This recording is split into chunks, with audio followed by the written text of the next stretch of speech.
Hello, AP World History students. Welcome in. Tonight we're going to look at world wars and our reading questions that go along with the world wars. Let me know when you get here. Drop it in the chat. I'm just going to send a quick remind to remind everyone that we are starting reading questions. Let's go. When you get here, drop your name in the chat. Let me know you're here. Sending a quick remind here. And we'll get started. Hey, Nan. You are first. Yes, you are. I like it. All right, so we are in your notebook. It'll be somewhere around page 114. It's in Unit 7. So somewhere around slide 114, you guys have probably added some more slides that I don't have in my master notebook. But it's Unit 7 reading questions. Hi, Tabena. Nice to see you. Welcome in. Tonight we're going to be looking at the World Wars and the Great Depression, and we're going to try to go quickly as possible. I'd like to get them all finished so that you don't have homework on this, because we have the amazing race coming up Thursday. It's going to be so exciting, but you're going to be working on review, and I want to try to get these reading questions done. So we're going to go as quickly as possible. We're going to be in page on page 981 in your textbook. And we're going to use some of our speed reading skills that I think I've showed you in a couple of videos. That way we can try to get through these as fast as possible, especially because you kind of already covered World War I pretty well. You should know the main militarism, alliances, imperialism, nationalism. Those are things that led to or contributed to World War I. So your very first question is, what aspects of Europe's 19th century history contributed to the First World War? That would be Maine. So just put Maine right beside that. When you're looking at these later, you can fill in more details. But Maine will work for your answer for that one. Militarism, alliances, imperialism, and nationalism. We did notes on that, and you can review that later. Next question, number 2. In what ways did World War I mark new departures in the history of 20th century? Well, we talked about this pretty in depth about trench warfare and the new weapons that they had. And so this was just a completely different war. Also, they're going to throw more things into the war. Total war we talked about. So just put down for that one, new technology will lead to trench warfare and things. Let's see, what's another example? We have airplanes, tanks, flamethrowers, all that stuff. That'll be for number 2. Then number 3, in what ways was the Great Depression a global phenomenon? We're going to look in your textbook for that one. Before we go on to that question, I want to show you this is what Europe looked like before World War I. So you can see that Germany is huge. Austria-Hungary is huge. After World War I, they will break up these empires in the Treaty of Versailles. And this is going to kind of spur Hitler on to want to get more land and to build this bigger empire, because he wants to get Germany back to its former glory. Actually, he wants to take over all of Europe and maybe eventually the whole world. And so that is one of his goals. But you can see that before World War I, Germany was huge. And so you can kind of understand how devastated they were to lose that land after World War I. All right, so let's find where it talks about the Great Depression. Let's read a little bit about that. Let's see, that will be on, I think we just skipped it here. What's this one? Yeah. Just give me a second. Let me find the page. Let's see where that page is at. Also, the Treaty of Versailles, remember, that really, after World War I, that puts a bitter taste in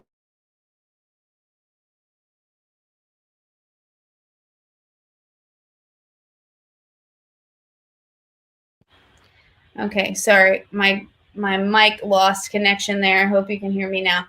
I think you can. Let me know if you can't hear me. Can you hear me now? I think you should be able to. But anyways, Treaty Versailles, that's another thing that upsets Germany, because that's taking all the land away from them and putting on all these restrictions. Okay, so in what ways was the Great Depression a global phenomenon? What we're going to do is read the first sentence, maybe a middle sentence, and the last sentence, see if we can figure out these paragraphs. You can hear me? All right, thank you, Nan. All right, so far and away, the most influential change of post-war decades lay in the Great Depression. So it's a huge change after World War I. Put Great Depression equals change. And it would be a change in the economy. You can see that right here. It says economic system. And when we hop down to this sentence, it says, its very success generated in individualistic materialism that seemed to conflict with older values of community and spiritual life. So that wouldn't be the Great Depression, right? That would be how the living standards were for people. So during the war, the living standards, let's see, we might have to read the whole paragraph here.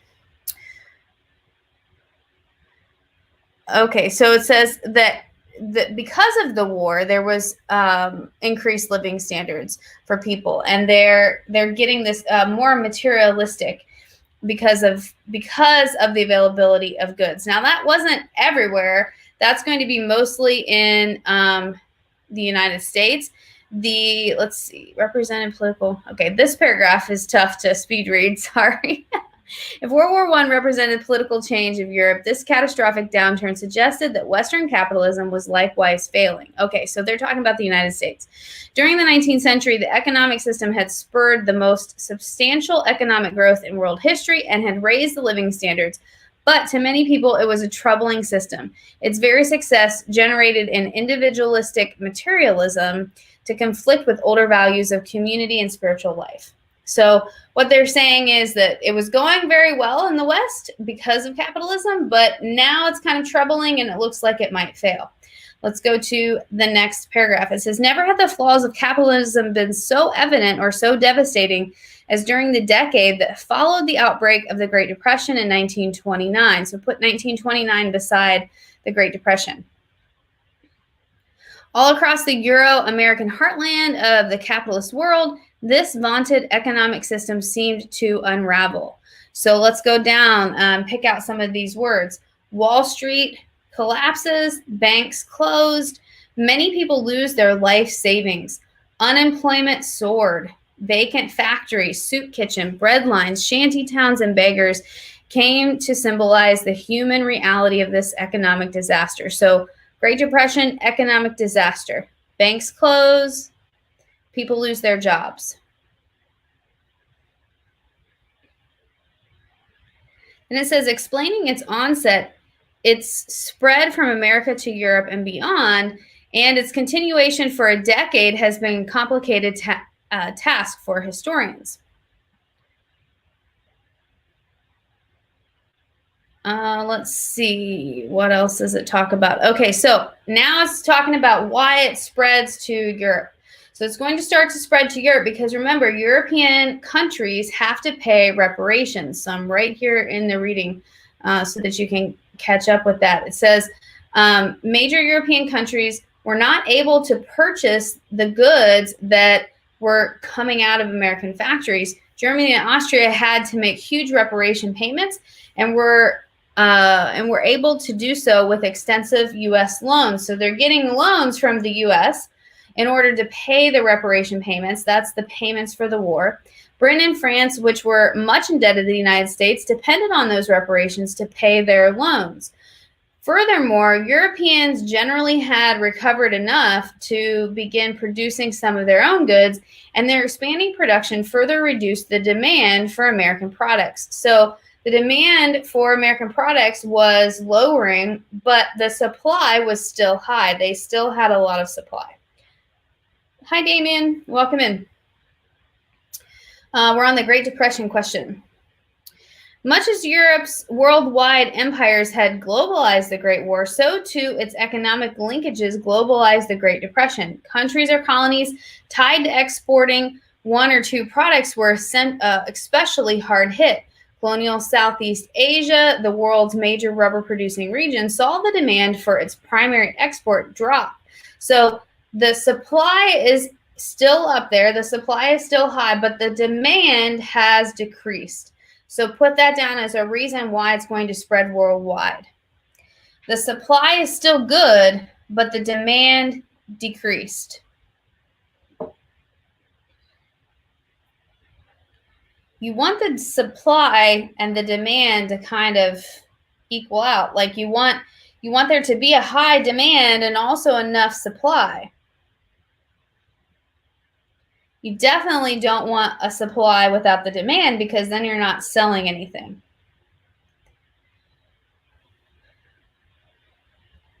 Then it talks about what was going on in Latin America, Brazil.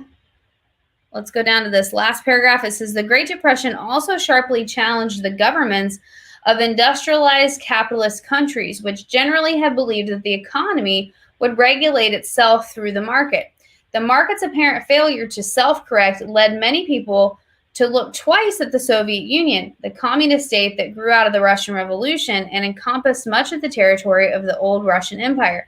So now people are kind of thinking, well, maybe communist isn't so bad because capitalism failed in the Great Depression. Let's go down to this paragraph. The United States' response to the Great Depression came in the form of President Roosevelt's New Deal, which was an experimental combination of reforms seeking to restart economic growth. Basically, what he did is he put Americans back to work and building infrastructure. And it talks about this in this paragraph where they're building dams and highways and bridges. Social security system, minimum wage came about at that time. Labor unions were more supported. So put down something about that FDR came up with what was called the New Deal. And that was to help the United States get out of the Great Depression.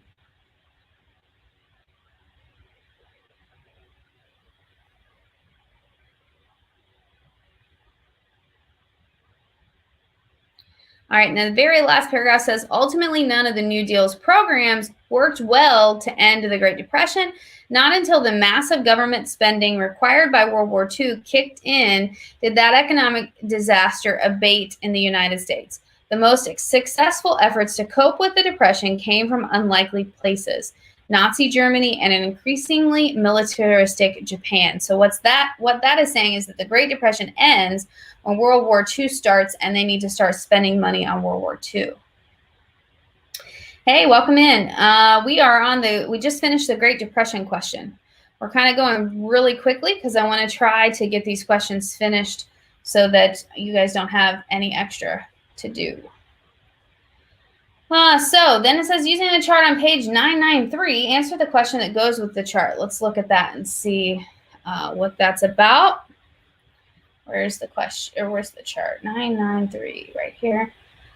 So that's about unemployment. I don't see it. Oh, okay. So here's the question. As industrial production dropped during the Depression, unemployment soared. Yet the larger Western capitalist countries differed considerably in the duration and extent of this unemployment. Note especially the differences between Germany and the United States. How might you account for this difference? What do you think about that? So we have Germany with the green line, the United States with the orange line, and we have unemployment down at the bottom, unemployment percent of active population. What do you guys think about that question?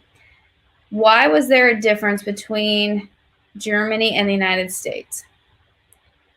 And industrial production dropped, or as industrial production dropped during the Great Depression, unemployment is soaring. So production is dropping, unemployment goes really high. Yet the larger Western capitalist countries differed considerably in the duration and extent of this unemployment. Note especially the differences between Germany and the United States. Why these differences? What do you think? Here's Germany's line. They're doing pretty good until about 1930, and then 1933 just drops considerably. The United States is dropping, kind of going up, back and down, all that stuff. Benna says the U.S. had more resources than Germany. That could be. That could definitely be. Anybody else think of anything?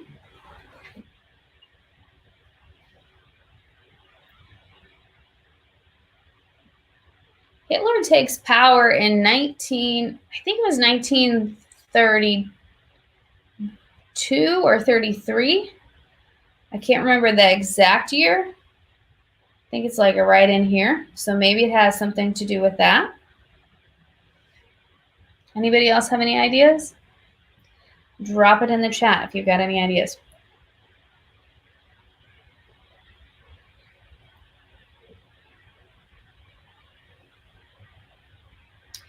I also wonder if Germany had less industrial production than the United States did. That would be interesting to know. Let's see if it says anything about it down here. Doesn't look like it does. It could be because of the New Deal as well. The New Deal starts in 1933. So the New Deal could have something to do with that. All right, let's go on. What's our next question? In what ways did fascism challenge the ideas and practices of European liberalism and democracy? Right, here's our question.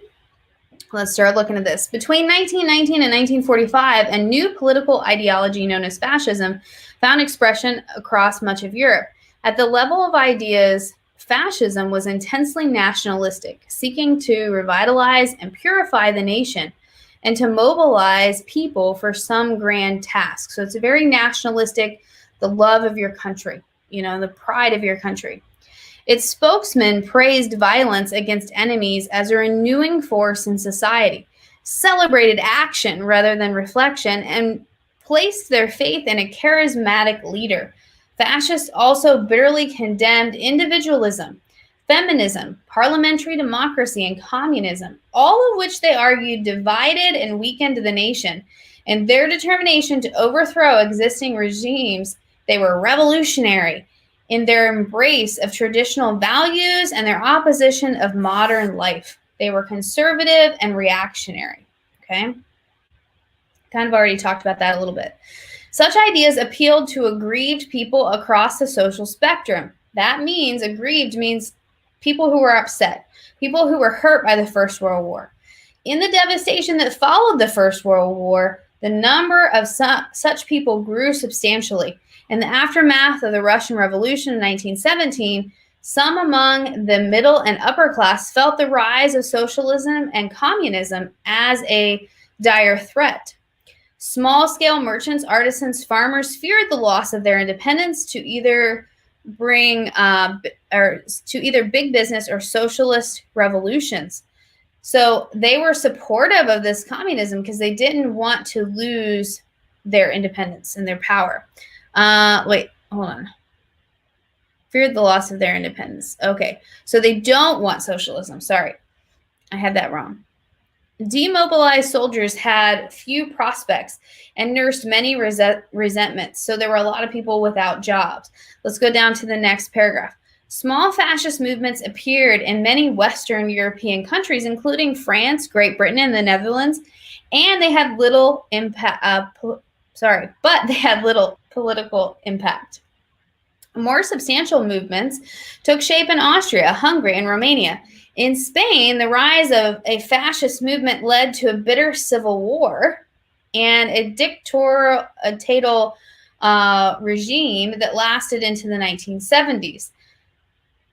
We haven't talked about that much. We probably won't have time, but there's a great book. It's called The Fountains of Silence, if you have time to read that. Once you're done studying for AP World History, of course, I have a copy that you can borrow in the library.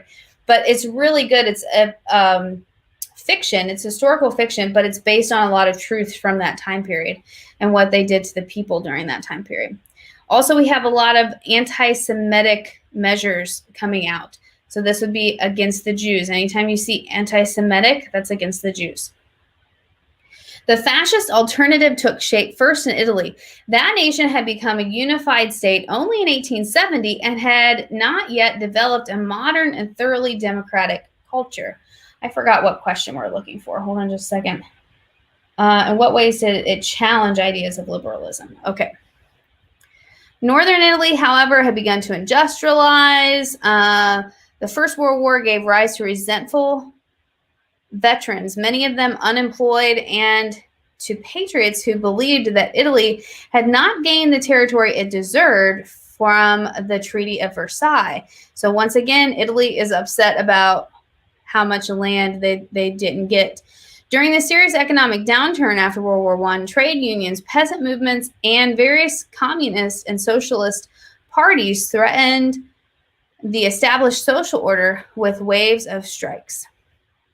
Okay, so into this setting stepped a charismatic orator, a former journalist with a socialist background, Benito Mussolini. With the help of the private army of disillusioned veterans and jobless men known as Black Shirts, Mussolini swept to power in 1922, promising an alternative to both communism and ineffective democratic rule. So at the time, people are scared of communists, and he's saying, listen, we won't have any communism, and we also won't have the ineffective democratic rule. Considerable violence accompanied Mussolini's rise to power as a band of Black Shirts destroyed the offices of socialist newspapers and attacked striking workers.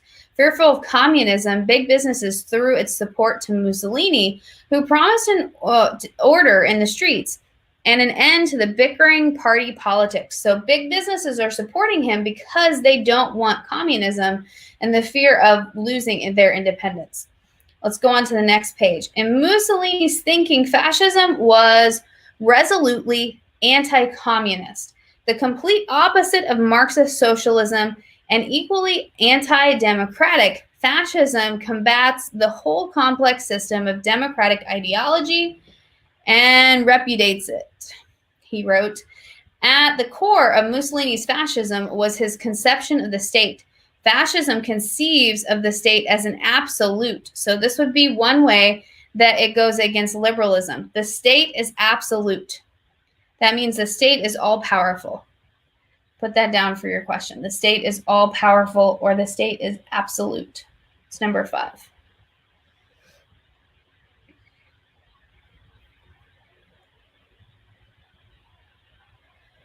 In comparison with which all individuals and groups are relative only to be conceived in their relation to the state. To Mussolini, the state was a conscious entity with a will and a personality, which represents the spirit of a nation. Its expansion in war and empire building was an essential manifestation of vitality. So he wants to expand. Mussolini promises his mass following major social reforms, though in practice he concentrated on consolidating power of the central state. So all fascists really kind of have this in common. They're going to promise social reforms, but really they're taking all the power for the state. So you can put that down as another point on that question number 5. Fascists are taking the power for the state.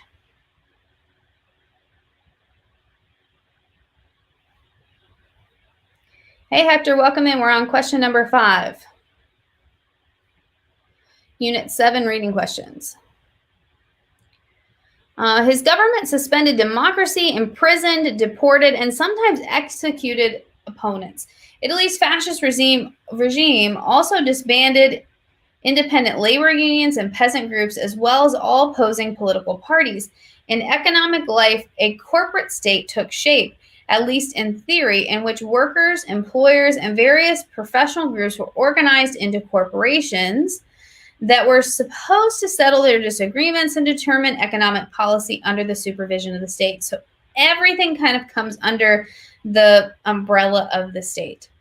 Culturally, fascists invoked various aspects of traditional Italian life. So put down that culturally, They are very traditional.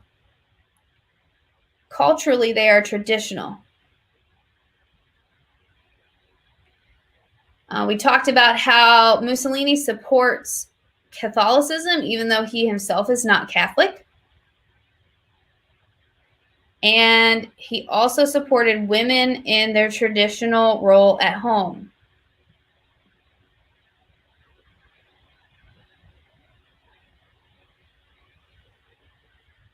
All right, let's look about Hitler and the Nazis.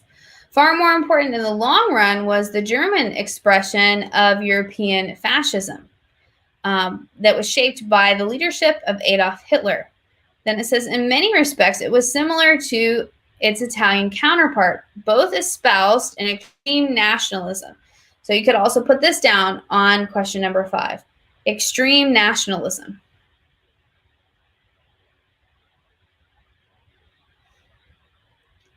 And they openly advocated the use of violence as a political tool. That definitely breaks from tradition. So violence in relation to politics.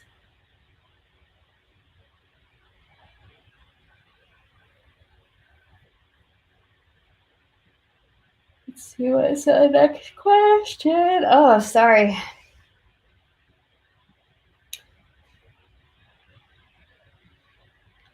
Charismatic figures, despised parliamentary democracy, hated communism. We already talked about that. Let's go down to the next paragraph. Now we're looking for what was distinctive about German expression of fascism. Okay, what's different about it? So this is the end of World War I witnessed the collapse of German imperial government.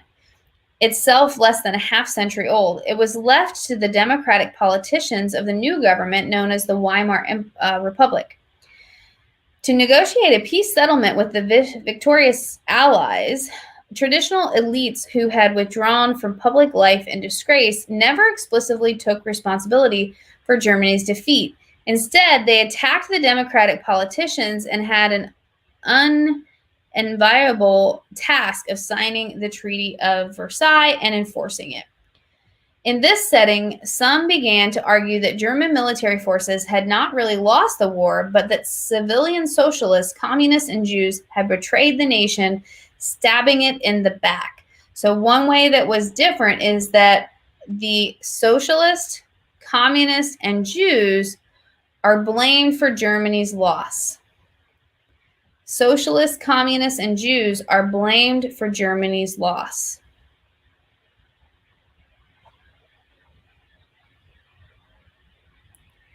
As in post-war Italy, liberal and democratic political leaders during the 1920s faced considerable hostility. Paramilitary groups of veterans known as the Freikorps assassinated hundreds of supporters of the Weimar regime.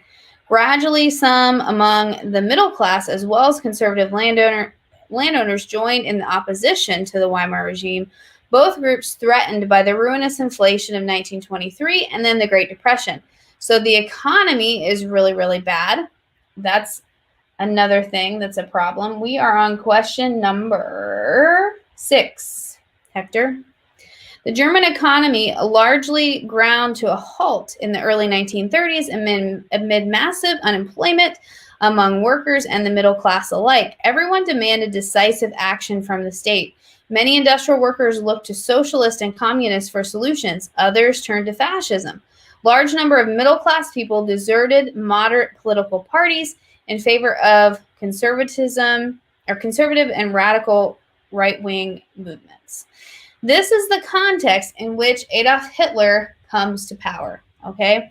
Let's go to this next sentence. Founded shortly after the end of World War I, that party, under Hitler's leadership, proclaimed a message of intense German nationalism, cast in terms of racial superiority and hatred for the Jews as an alien presence.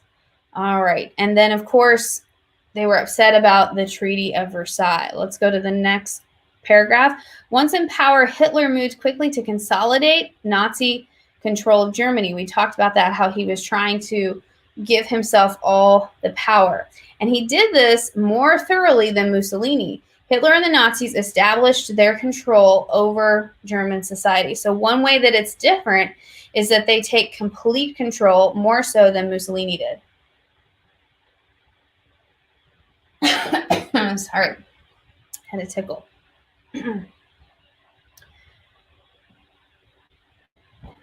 By the late 1930s, Hitler apparently had the support of a considerable majority of the population, in large measure because his policies successfully brought Germany out of the Depression. So that helped gain him some support. The government invested heavily in infrastructure projects, similar to what they did in the United States. Let's go down to the next paragraph. Other factors as well contributed to Nazi popularity. Like Italian fascist Hitler, too appealed to rural and traditional values that many Germans feared losing as their country modernized. So he's holding on to tradition. In Hitler's thinking and in Nazi propaganda, Jews became the symbol of urban capitalist foreign influences that were undermining traditional German culture. So he makes Jews a target as undermining traditional culture. Thus, the Nazis reflected and reinforced a broader and long-established current of anti-Semitism that had deep roots in Germany. He wrote Mein Kampf. We talked about that. Here's a piece of propaganda that was used. This is the symbol for communism. So he's kind of like linking the Jews to communism, and everybody at the time didn't want that in their country. Early on, Mussolini ridiculed Nazi racism, but as Germany and Italy drew closer together, Italy too began a program of overt anti-Semitism, though nothing approaching the extremes that characterized Nazi Germany. So one of the things that's also different about Hitler is the way that he targeted the Jews. That's still question number 6. Let me see what question 7 is. Oh, that one's on there twice. Oh, awesome. You can skip question number 7. And 8. Look at that. We just got 4 questions done in 2. That's awesome. I must have repeated those. The next one is about Japan. All right, let's look at this because we haven't really talked about this yet. I don't know why it's not letting me click off that. Oh, because I'm on the wrong screen. Hold on just a sec. There we go. Okay.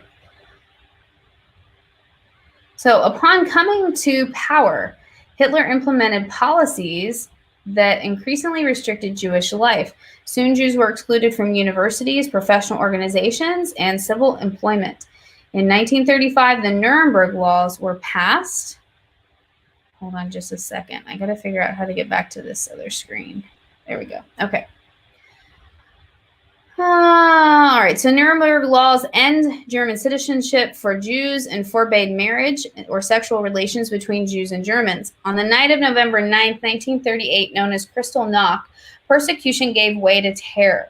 When Nazis smashed and looted German shops, such actions made clear the Nazis' determination to rid Germany of its Jewish population. So Kristallnacht is the night of broken glass. That's what it translates to. And basically the Nazis just destroyed the city,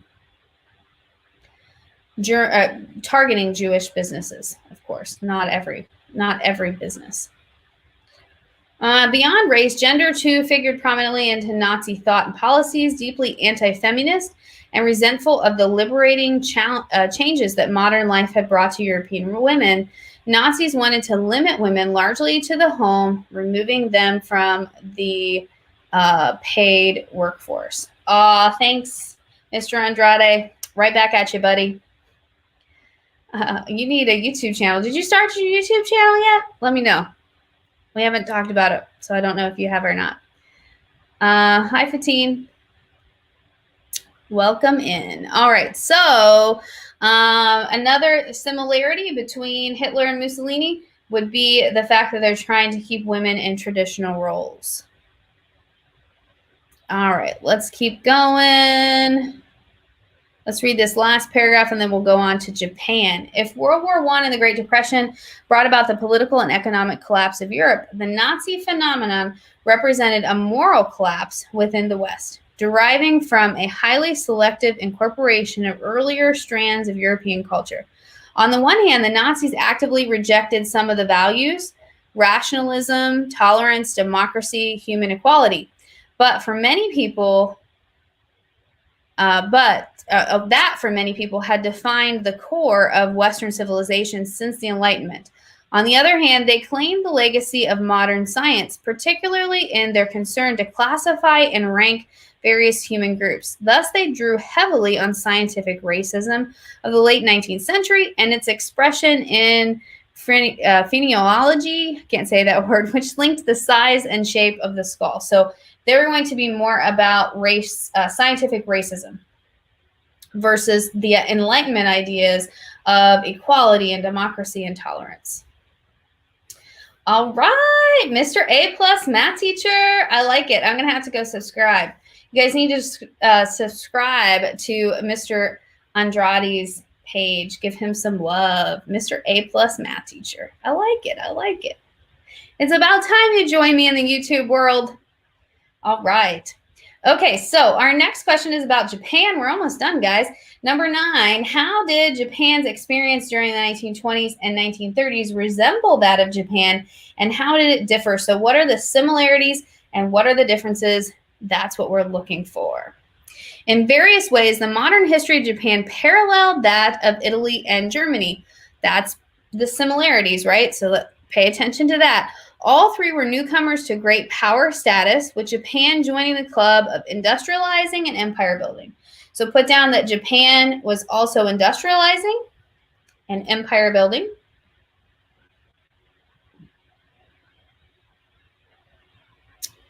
Then it says, like Italy and Germany, Japan had a rather limited experience with democratic politics. So they weren't democratic as much, like they weren't as democratic. They did have an elected parliament, it goes on to say, but it's constrained by a very small electorate and by the exalted position of the emperor.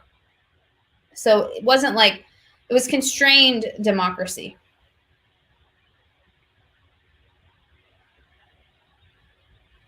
Those are the two similarities: constrained democracy and empire building. Oh, and industrialization. So there's 3. Industrialization, empire building, and constrained democracy. Then we have, despite these similarities, Japan's history in the first half of the 20th century was clearly distinctive. Here's your differences.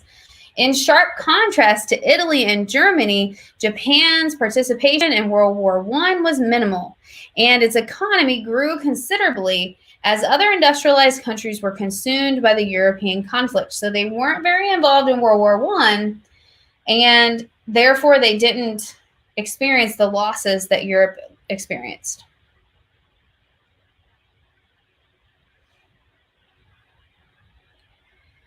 At the peace conference ending the war, Japan was seated as an equal participant, allied with the winning side of democratic countries such as Britain, France, and the United States. So they were looked at as more favorable after World War I.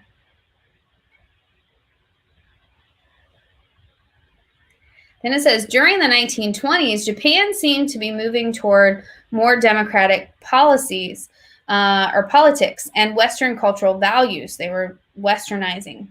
Universal male suffrage was achieved in 1925. That means all men could vote. Cabinets led by leaders of the major parties rather than bureaucrats or imperial favorites governed the country. The two-party system began to emerge, so they're looking very democratic. Supporters of these developments generally embrace the dignity of the individual, free expression of ideas, gender equality, education. But what happened? Let's look down here at this paragraph. In this environment, the accumulated tensions of Japan's modernizing and industrializing process found expression. Rice riots in 1918 brought more than 1 million people into the streets of urban Japan to protest the rising price of an essential staple. Union members tripled in 1920s as some factory workers began to think in terms of entitlements and workers' rights rather than the benevolence of their employers. So they're looking for rights for themselves rather than just making sure that their employers have, things out of the goodness of their heart, right? In rural areas, tenant unions multiplied and disputes with landowners increased amid demands for a reduction in rent. So people are basically wanting more rights and they're wanting a better life. A mounting women's movement advocated a variety of feminist issues, including suffrage and the end of legalized prostitution. All the sleeping women are now awake and moving, declared Yasano Akiko, a well-known poet feminist during this time. Go down to your next paragraph. For many people in established elite circles, bureaucrats, landowners, industrialists, military officials, all of this was both appalling and alarming to them because it reminded them of the Russian Revolution in 1917. A number of political activists were arrested and a few were killed. A peace preservation law enacted in 1925 promised long prison terms, prison sentences, or even the death penalty to anyone who organized against the to anyone who organized against the existing imperial systems. So basically, the big wigs aren't wanting to lose power, and that's why they're kind of fighting against this, right? They don't want the little man to get too much power.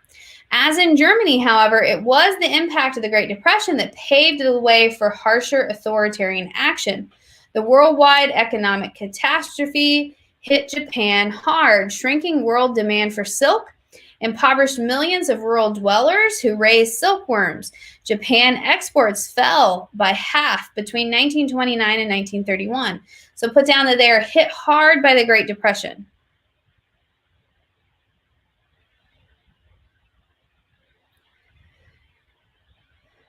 Left 1 million or more urban workers unemployed.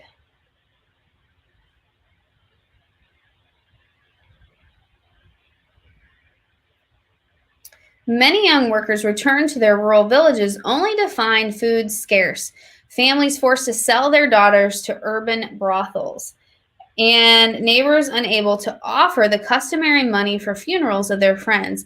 In these desperate circumstances, many began to doubt the ability of the parliamentary democracy. So now they're kind of doubting that democracy because of these bad circumstances, similar to what Germany was facing. Such conditions energized a growing movement in Japanese political life known as the radical nationalism or the revolutionary right. Expressed in dozens of small groups, it was especially appealing to younger army officers. The movement's many separate organizations shared an extreme nationalism, a hostility to parliamentary democracy, and a commitment to elite leadership focused around an exalted emperor.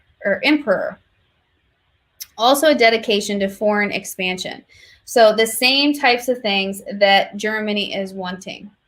Nationalism, no democracy, elite leadership, and the emperor still being the center. Let's go down to this paragraph. It says, members of such organizations managed to assassinate a number of public officials and prominent individuals in the hope of provoking a return to direct rule by the emperor. And in 1936, a group of junior officers attempted a military takeover of the government, which was quickly suppressed. In sharp contrast to developments in Italy and Germany, however, no right-wing party gained wide popular support, nor was any such party able to seize power in Japan. Although individuals and small groups sometimes espoused ideas similar to those of European fascists, no major fascist party emerged, nor did Japan produce any charismatic leader on the order of Mussolini or Hitler. People arrested for political offenses were neither criminalized nor exterminated as in Germany, but instead were subjected to a process of resocialization that brought the vast majority of them to renounce their errors and return to the Japanese way. Japan's established institutions of government, were sufficiently strong, and traditional notions of the nation as a family headed by the emperor were sufficiently intact to prevent the development of a widespread fascist movement able to control the country. So fascist wasn't very popular in Japan at this time. Then it says, in the 1930s, though, Japanese public life changed in ways that reflected the growth of the right-wing nationalist thinking. Parties in the parliament continued to operate, and elections were held, but major cabinet positions now went to prominent bureaucratic or military figures rather than to party leaders. So now it's kind of switching to give prominent government positions to military leaders. The military in particular came to exercise a more dominant role in Japanese political life, although military men had to negotiate with businesses and bureaucratic elites as well as party leaders. Censorship limits the possibilities of free expression. So you're going to put this down too. In the 1930s, more military leadership, censorship of free expression. This would be similar to Germany and Italy, taking over the news channels.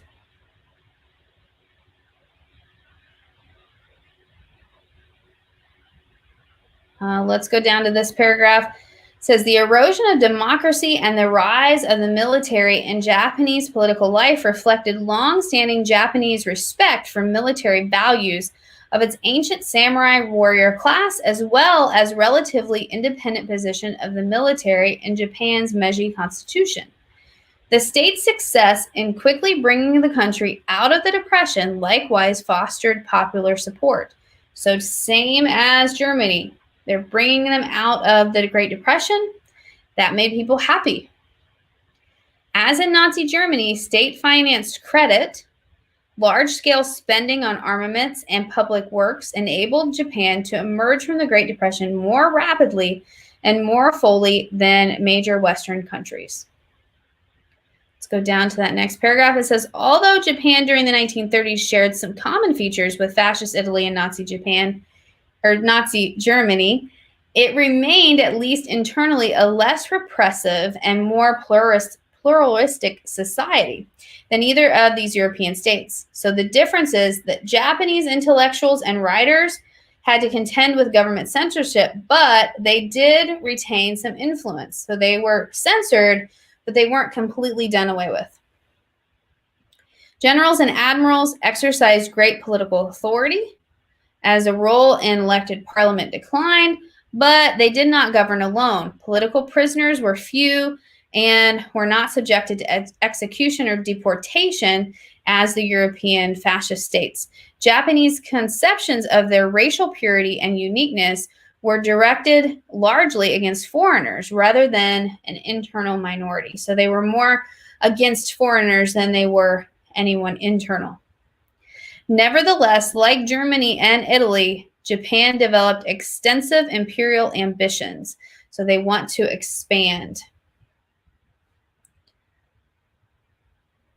Those projects of conquest and empire building collided with the interest of established world powers such as the United States and Great Britain, which will lead to the Second World War. Dun, dun, dun. Okay. In what ways were the origins of World War II and Asia and Europe similar to each other, and what were they different? Or how were they different?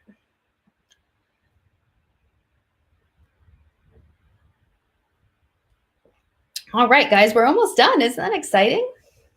This has been your easiest reading questions yet. So in what ways were origins of World War II in Asia and Europe similar? In what way were they different origins? How they begin, right? So road to war in Asia. World War II began in Asia before it occurred in Europe. In the late 1920s and the 1930s, Japan imperialist ambitions, if I could only read, that'd be great. Japanese imperial ambitions mounted as the military became more powerful in Japanese political life, and an earlier cultural cosmopolitan gave way to more nationalistic sentiments. So they're becoming more nationalistic and more militaristic. An internal problem was the rise of Chinese nationalism, which seemed to threaten Japan's sphere of influence in Manchuria, acquired after the Russo-Japanese War in 1904 and 1905. Acting independently of civilian authorities in Tokyo, units of the Japanese military seized control of Manchuria in 1931 and established a puppet state called Manchukuo. This action infuriated Western powers, prompting Japan to withdraw from the League of Nations, to break politically from Western allies, and in 1936 to align more closely to Germany and Italy. So the way to war in Asia was started between the Japanese and the Chinese. Put that down on your question. I think it's question number 10. And then we're going to go on. As Japan's war against China unfolded, the view of the world held by Japanese authorities and many ordinary people hardened. Increasingly, they felt isolated, surrounded, and threatened. A series of international agreements in the early 1920s that had granted Japan a less robust naval force than Britain or the United States, as well as anti-Japanese immigration policies in the United States, convinced some Japanese that racism prevented the West from acknowledging Japan as an equal power. So they're wanting to be an equal power, and the West is not really letting them do that because of international disagreements and anti-Japanese immigration policies. Furthermore, Japan was quite dependent on foreign and especially American sources of strategic goods. By the late 1930s, some 73% of Japan's scrap metal, 60% of its imported machine tools, and 80% of its oil, about half of its copper came from the United States, which was becoming increasingly hostile to Japanese ambition in Asia. Moreover, Western imperialist powers, the British, the French, and the Dutch, controlled resource-rich colonies in Southeast Asia. So they're worried about the encroaching Western powers taking their resources. Put that down as one of your other things. They're worried about the Western powers taking their resources.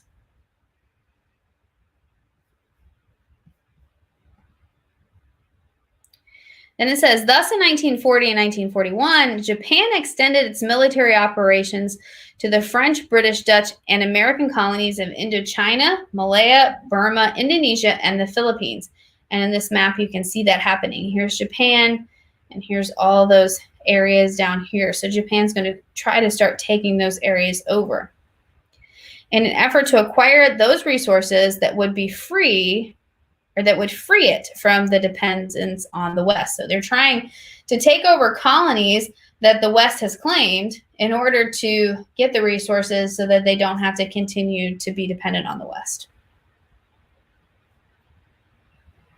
In carving out this Pacific empire, the Japanese presented themselves as liberators and modernizers, creating an Asia for the Asians and freeing their continent from European dominance. Experience soon showed that Japan's concern was far more for Asia's resources than for its liberation, and that Japan's rule exceeded in brutality even that of the Europeans. So they were more brutal rulers than the Europeans. A decisive step in the development of World War II in Asia lay in the Japanese attack on the United States at Pearl Harbor in Hawaii in December 1941. Japanese authorities undertook that attack with reluctance and only after negotiations to end American hostility to Japan's empire-building enterprise proved fruitless. So they were trying to negotiate with the United States to get them to stop bugging them. The United States was like, no, we don't want you to continue building this empire. And they also put an American oil embargo on Japan. So the Americans weren't giving Japan any oil. American opinion in the 1930s increasingly saw Japan as aggressive, oppressive, and a threat to the U.S. economic interest in Asia. In the face of this hostility, Japan's leaders felt that the alternatives for their country boiled down to either an acceptance of American terms, which they feared would reduce Japan to a second or third rank power, or a war with an uncertain outcome. Given these choices, the decision for war was made more with the foreboding than enthusiasm. A leading Japanese admiral made the case for war in this way in late 1941. The government has decided that if there were no war, the fate of the nation is sealed. Even if there is war, the country may be ruined. Nevertheless, a nation that does not fight in this plight has lost its spirit and is doomed. As a consequence of the attack on Pearl Harbor, the United States entered the war in the Pacific, beginning a long and bloody struggle that ended only with the use of atomic bombs against Hiroshima and Nagasaki in 1945. The Pearl Harbor action also joined the Asian theater of the war and the ongoing conflict in Europe into a single global struggle.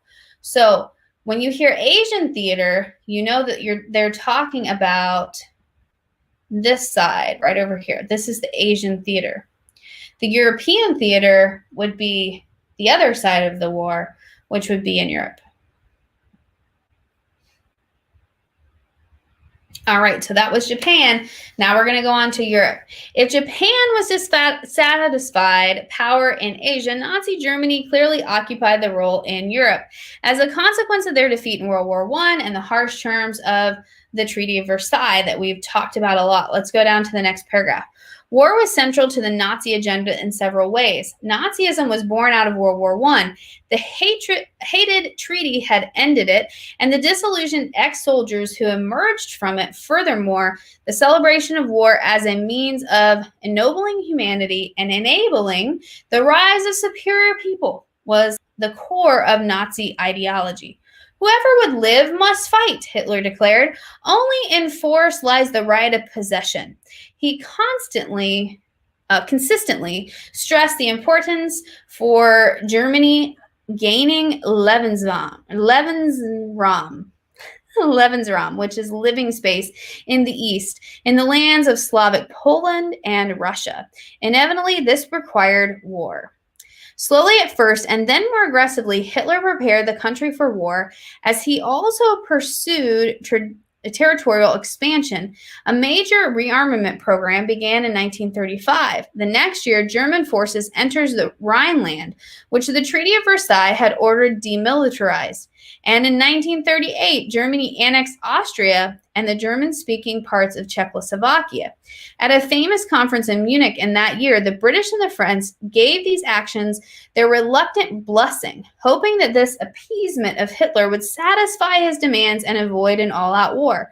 So they were trying to appease him and keep him from starting World War II. But it did not. And on September 1st, 1939, Germany unleashed a devastating attack on Poland, triggering the Second World War in Europe. As Britain and France declared war on Germany, quickly defeating France, the Germans launched a destructive air war against Britain and in 1941 turned their war machine loose on the Soviet Union. By then, most of Europe was under Nazi control. Although Germany was central to both world wars, the second was quite different from the first. It was not welcomed with the kind of mass enthusiasm across Europe that had accompanied the opening of World War I in 1914.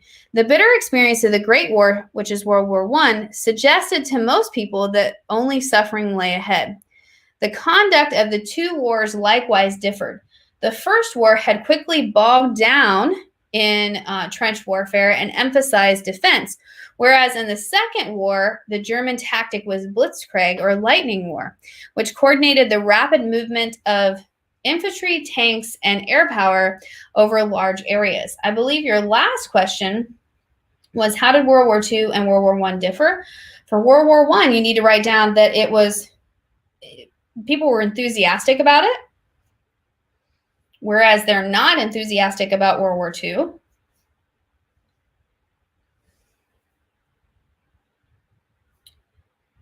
For World War I, it's all about trench warfare. World War II is more about lightning war or blitzkrieg. And that is described right here. Right here. Rapid movements of infantry and air power. So it's quicker. Remember, with trench warfare, they kind of stay in the same spot. They're locked down to wherever the trenches are.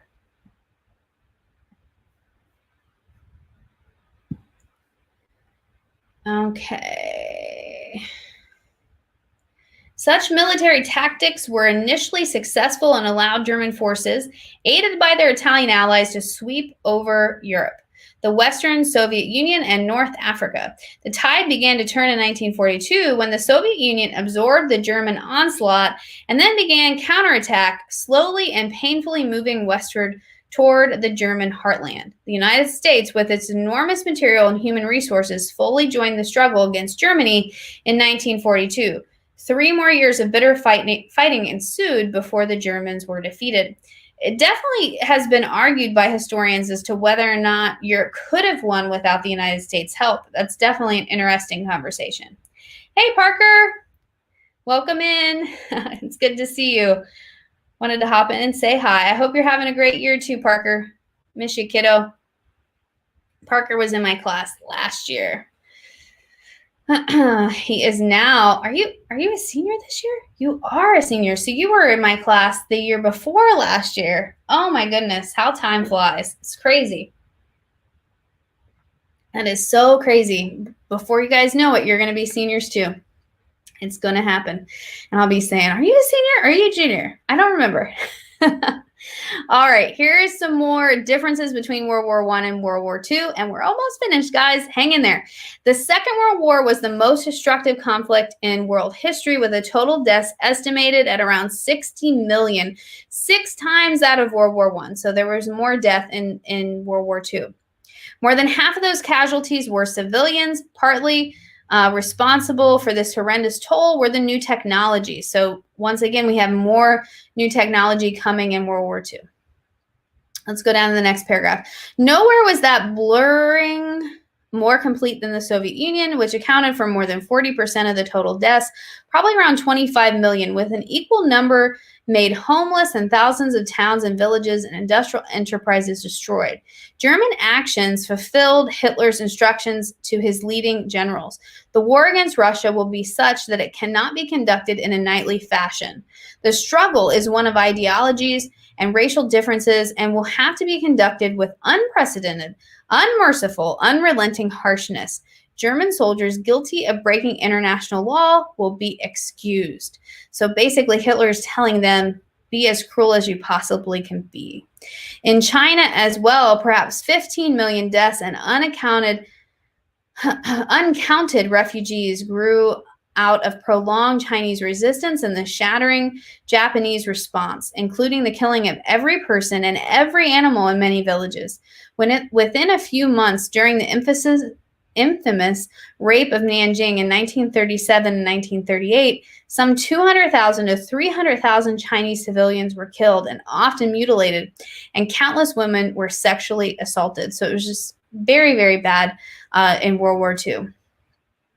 Lots of bombing going on. Of course, we have the atomic bombs of Hiroshima and Nagasaki. Let's look down at this one. A further dimension of total war lay in governments' efforts to mobilize their economies, their people, their propaganda machines, even more extensively than before. Colonial resources were harnessed once again.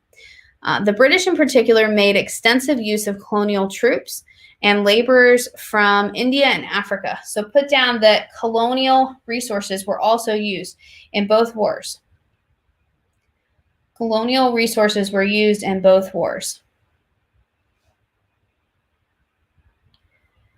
And then also put down that large numbers of women were used in the industry as well as military.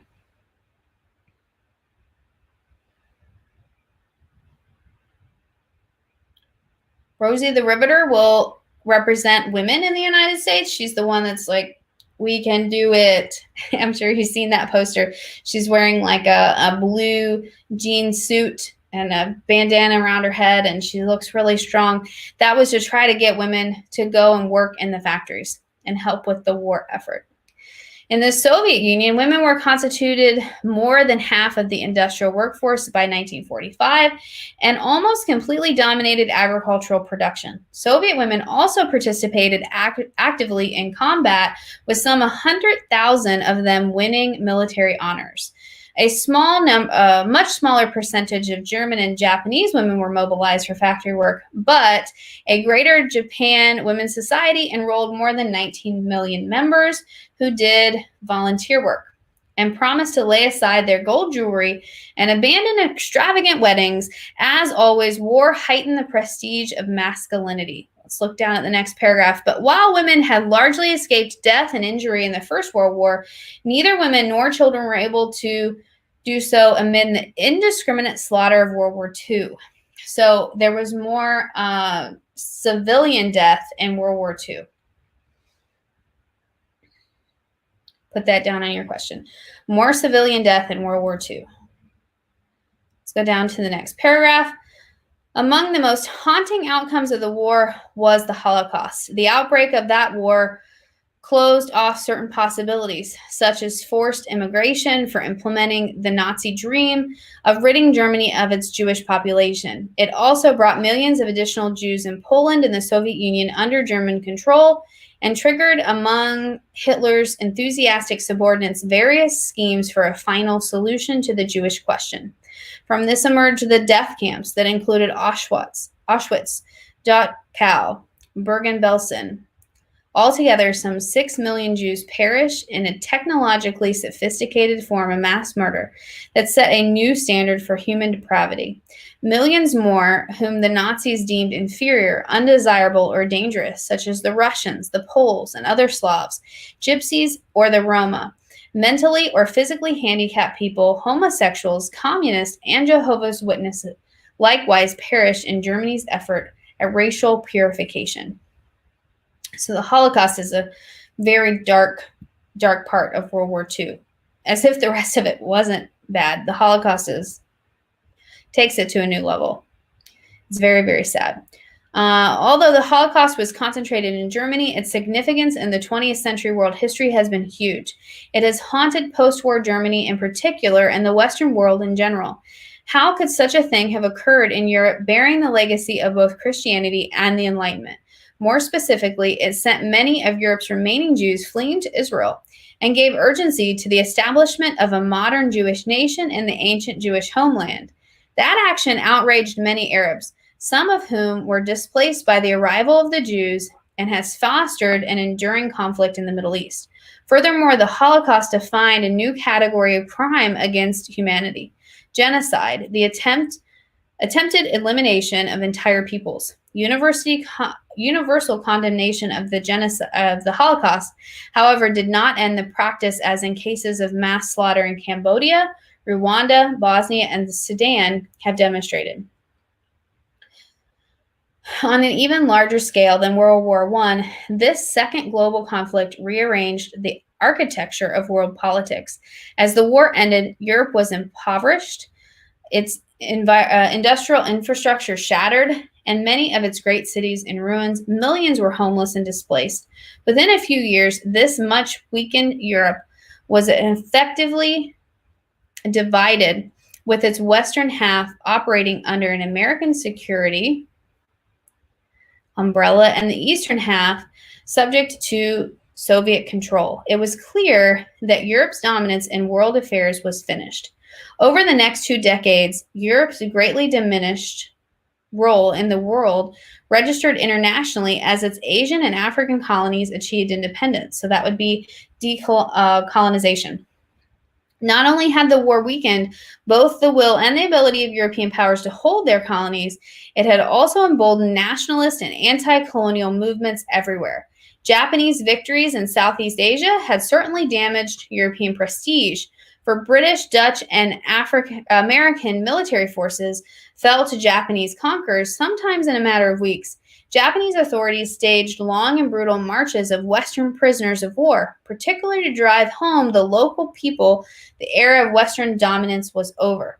So the war is going to lead to more decolonization, and the dominance of Europe kind of fading. Let's look down at this paragraph. A further outcome of World War II lay in the consolidation and extension of the communist world. The Soviet victory over the Nazis, though brought at an unimaginable cost in blood and treasure, gave immense credibility to the communist regime and its leader, Joseph Stalin. In the decades that followed, Soviet authorities nurtured a virtual cult of war. Memorials were everywhere. Wedding parties made pilgrimages to them, and brides left their bouquets behind. So they're celebrating the fact that the Communist Party had won and defeated Germany.